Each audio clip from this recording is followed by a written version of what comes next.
Hey, welcome back to the School of Innovation. I'm your host, Yaniv and this week's guest is Suzanne Vos.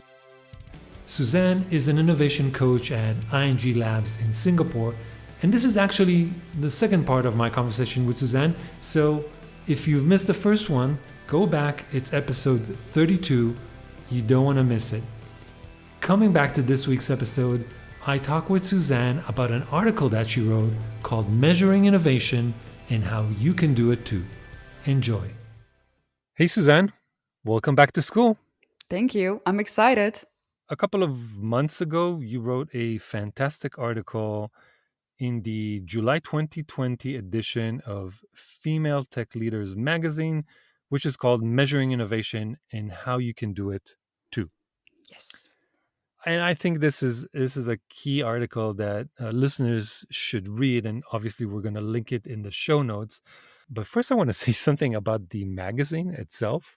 It's the first time I've seen it, and I was literally blown away by it. I mean, like, I remember my mom's magazines and, you know, all these like women magazines that had tips about self-care and fashion, and they really smelled like perfume. You know what I'm talking about, right?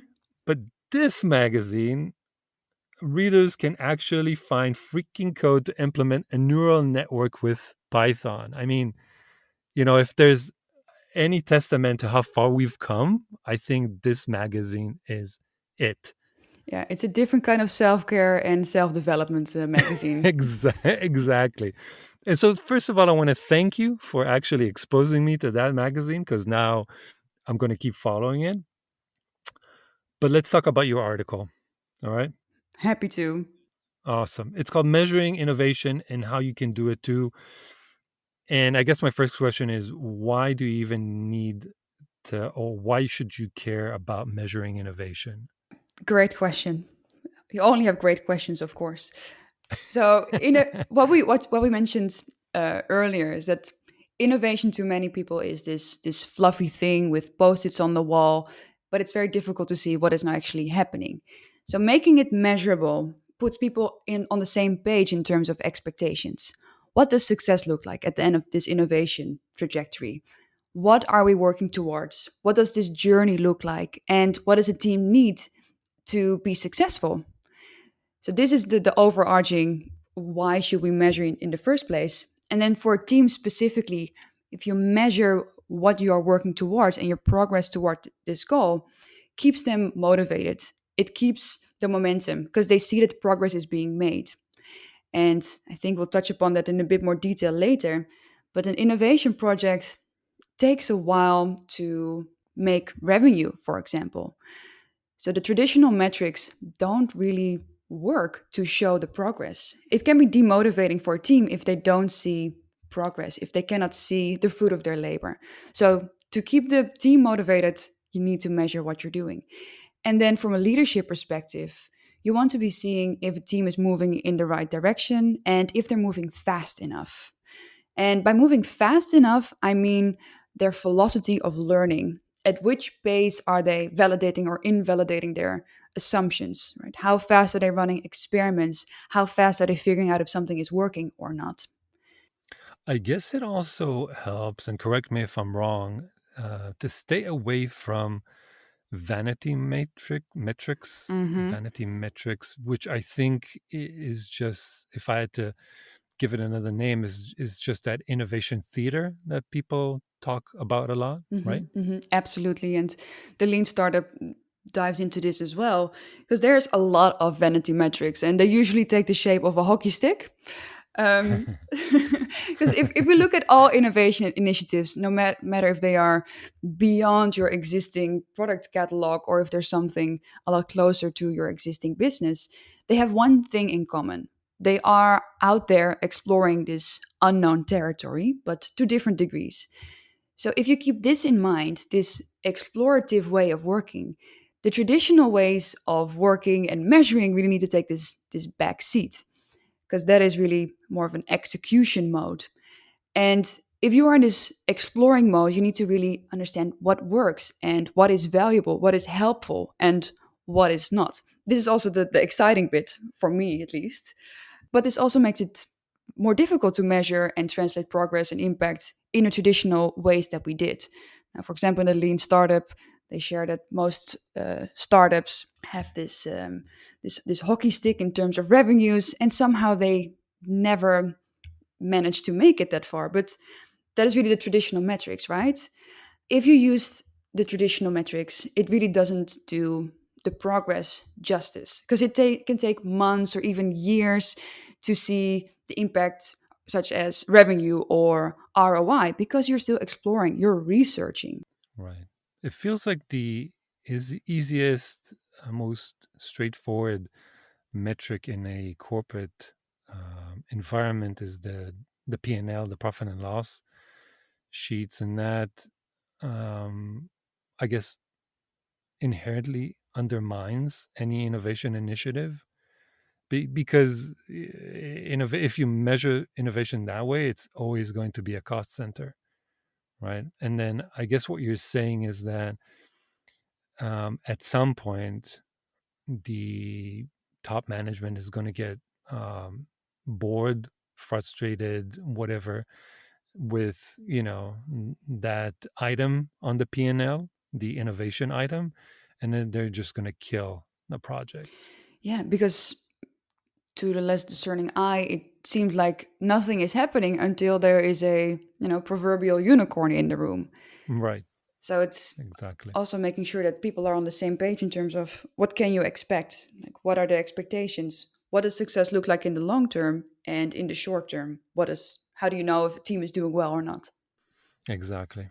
Exactly. Now, I've noticed that you, as well as others, put innovation on a spectrum, right? There's like this ongoing discussion, and kind of every book that you read on innovation outlines that spectrum from disruptive to sustaining. And I wonder why is that important? Because, like, if I put myself in that situation where I'm talking to a business unit stakeholder and we start having that discussion, is this innovation going to be disrupted versus sustaining? I feel like that might cause some sort of performance anxiety. Yeah, so I always find this super important to point out that there's not one shape of innovation, but many different flavors, and it happens across this spectrum, or even in multiple dimensions, however you want to break it down. And in those initial conversations I have with business units, they usually describe what innovation looks like for them. And in this description, you usually already get where the fears are or where the excitement is. And then I just try to give them wording in terms of, are you looking to make your existing way of working better? Or are you looking to improve the products that you're selling or the services that you're providing? Or are you really looking outwards and beyond what we already know? And just asking those questions, I don't even have to give the wording yet, but I can put it somewhere on the spectrum, and then I know what kind of support do they need to be successful, and how much exploration mode do we need here, and how much can we already gather from our environment directly around us. So yeah, I think it's important to understand what do they want, and then also break it down to make it attainable for them. As I mentioned before, usually it's like, oh my god, innovation is this huge thing where you need to build a unicorn, and otherwise it's not innovation. But it's usually also something very small, something very impactful. Doesn't have to be tech driven on a blockchain with a chatbot. Is there like a formula that you use, or you have used, in terms of like ratios of disruptive versus sustaining innovation? I know that I think Elvin in his book talks about like 80-20 or 70-30, where 70% is like the sustaining and then 30 is the disruptive. Do you have a ratio, or is that even important or not? I don't have a sacred blend, uh, but I think it depends on what the goals are of a company or of a team. Where do they want to end up? And what is the status quo? Now, if I look around some of the teams I'm working with, they first need to get their house in order and make sure that how they're operating now gets a lot more streamlined, a lot smarter. They need to first be onboarded on this innovation journey, see how it is relevant for them before they can really engage in those bigger future plays. Now, on the other hand, organizations and teams that are already further along on that maturity journey, they can really start actively thinking about how can we go beyond, or how can we get really future ready. So it really depends. I personally believe that you should have a portfolio of different types of initiatives. If we use the horizon model or whatever model you want to use, that you look at how can we make our lives better and simpler and more efficient today, and how can we also stay relevant in the future. So let's go back to the article and talk a little bit about the framework that you propose, which is sort of, you mentioned blend, your secret blend. So this is a blend of innovation accounting and OKRs. So how did you come about that? Like, how did you think about putting those two things together? So I was at the beginning of this year really looking at how can I make innovation more actionable and more tangible for a large group of people. As I started with my small experiments, I started with giving trainings, and when I followed up with people, I was like, "Okay, are you innovating now? Where are the post-its? I don't see them on the wall yet." And the feedback that I kept getting was, well, it's not really in my targets. It's not in the targets of my colleagues. It's not in the targets of my manager. So, in short, it is not my job to innovate because it doesn't say so anywhere. I would love to, but it's more like a hobby. And I was like, no, innovation is really everybody's responsibility. We need to do this together.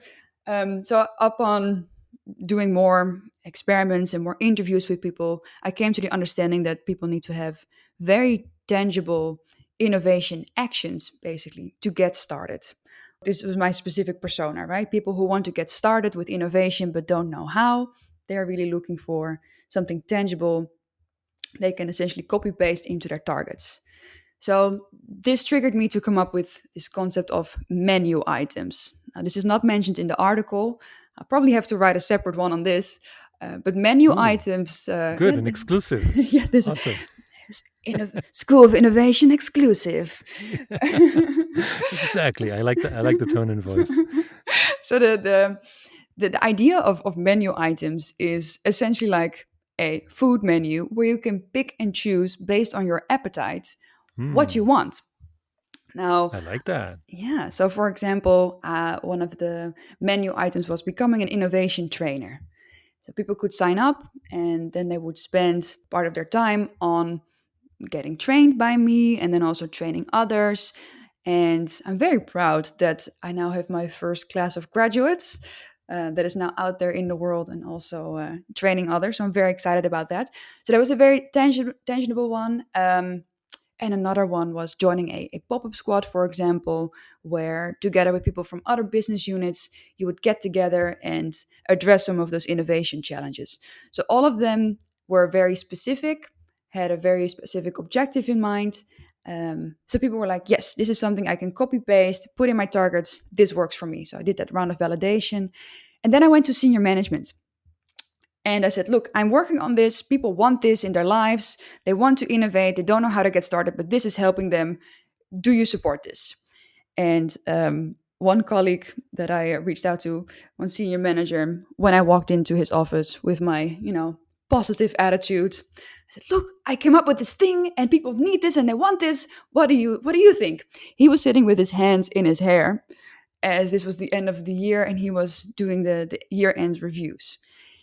And he said, well, this is nice and all, and I'm happy that people want this, but listen, I am currently doing the reviews of this list of people, and it's taking me forever. And this is even based on targets with numbers attached to them. How do you expect me to do this for innovation? How do I know if people did a good job or not? And I was like, okay. I said, fair question. Give me 24 hours. I'll be back. Well, it may have been 48 hours. But then I really Cue action music. yeah, and put in a montage here. So I did a number of I had in mind, of course, the innovation accounting concept from the startup way and lean startup, um, but also OKRs and measure what matters. And I was like, this feels like we can make some magic happen here. And what I find is really important, what we also mentioned before, is there are things you're doing before you can actually see the impact. And that is something that's currently not captured anywhere as a target. So this is how I introduced the innovation measurement grid, where on one end you really keep track of what are people doing, are they on track, are they moving fast, and on the other hand also keep your eye on what is the vision, what is the thing we want to achieve, what does success look like in the longer term. So I brought that together, and I went back to this same colleague. I said, look, I think I figured it out. This is what I propose. And he just had a big smile on his face. And he was like, yeah, well, let's give this a try, right? This seemed logical to me. And then we introduced it for innovation, but also for sustainability practices. And people, well, colleagues across the world are currently using this. So that's quite exciting. Wow. Wow. Good job. You're Thank you. making an impact. That's amazing. I hope so. I hope so. It's important for me that people understand how to get started and that they have something actionable they can hold on to then make it happen for themselves. Yeah. Yeah. And also, I think you're doing a lot of work. Yeah. Obviously, there's a lot of the framing in the beginning that's important, but you're also helping people kind of ground innovation, through innovation accounting, through, I guess, more tangible metrics and sort of demystifying the process where it's not like, yeah, let's get into a room with a bunch of post-its and figure out something. In the article you break down the framework into three parts, so I want to quickly go over each part. The first part is identify the impact that you want to make. Can you elaborate on that? Is that part of the how do you frame innovation and what it means to you? Yes, and it can even become more tangible if you're looking at a specific project, for example. What kind of decision do you want to make at the end of the project? What does success look like at the end of this project? Does it look like a first prototype? Does it look like a 50% time reduction in a process? Does it look like 20 new clients? So it's really setting that objective that you want to see at the end of this journey. And if that is for a complete innovation capability, that will look different than for an innovation project that's going to look at how can we work smarter together, for example. So this is why it's really important to identify what are we going to do and what does success look like at the end. And what I like about the article is that for each of these sections, each one of these steps in the framework, you provide a list of questions that are sort of these questions for self reflection. I think that's like one of my favorite things about the article. I'm happy to hear that. I'll keep that in then. Because, yeah, for me, it's about can people get started by themselves reading this article? And of course, I'm available for any questions or sparring. And I'd love to hear how you use this because then I can keep making it better, right? And make sure that it stays relevant and come up with the next thing that can move us forward. The second question in the framework is define what activities get you to impact. Yes. This also goes back to what I just mentioned. What does impact look like in the long term, short term? What is going to be your time horizon?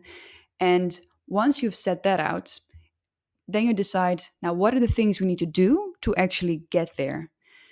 So If we, for example, look at a team that wants to focus on 50% time reduction in a process, what are the things they need to do to get there? First, they need to do the research and run some experiments before they can say, this is really the underlying problem that we need to solve.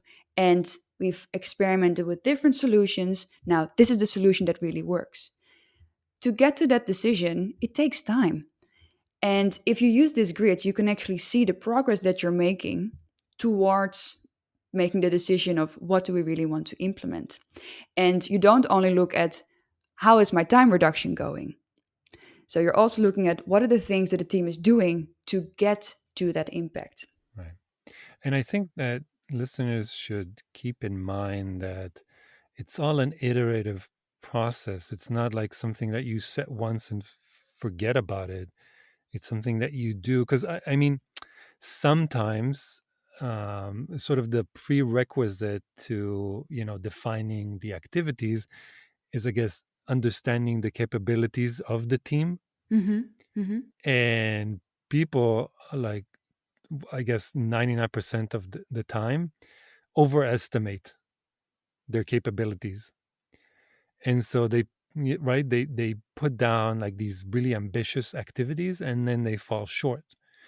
But I guess that's okay because it's an iterative process. Even if you do that, right, you fail, you fall on your face, but then you learn something, like you said, validated learning, and then you go back and readjust team's capabilities and set like smaller activities. Absolutely. And I'm also someone who thinks there's 36 hours in a day.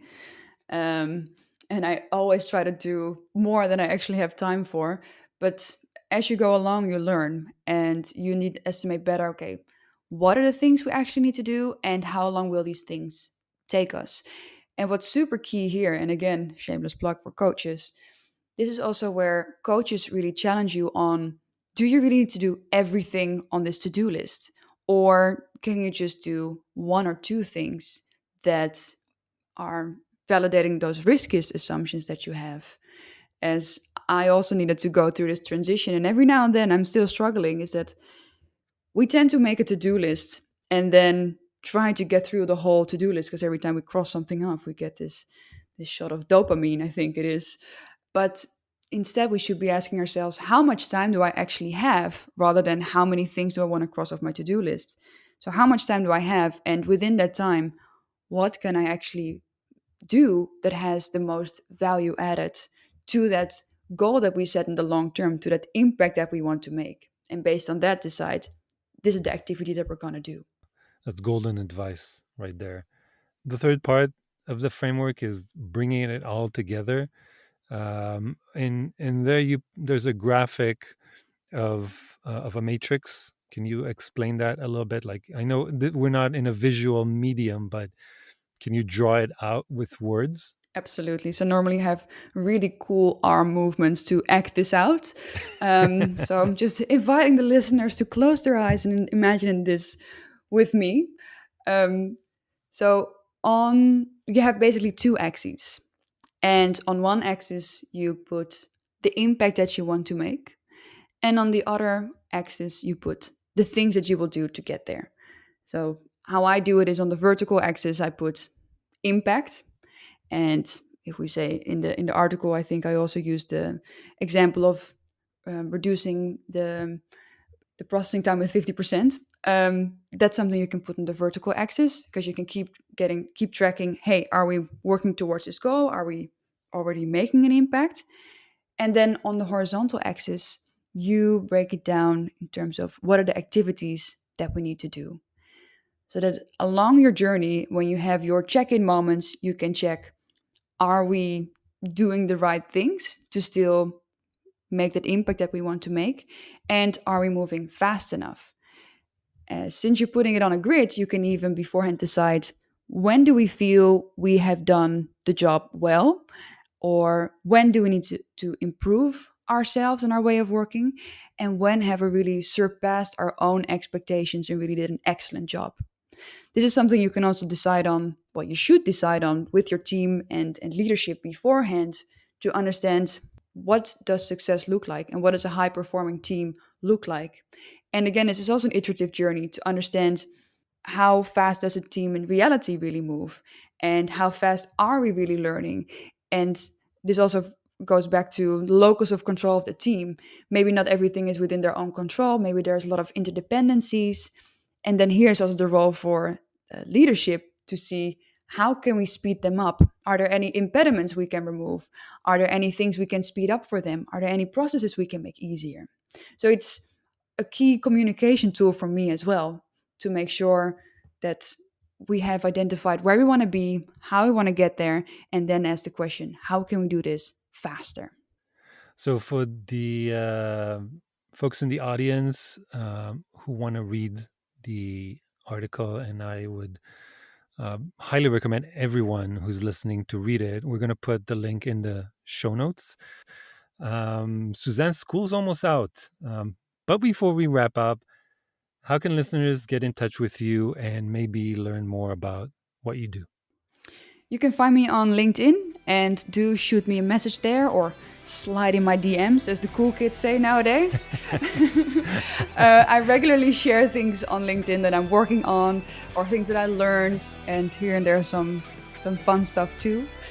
So that's the easiest way for us to connect. Suzanne, thank you so much. Thank you so much for having me. I had a blast.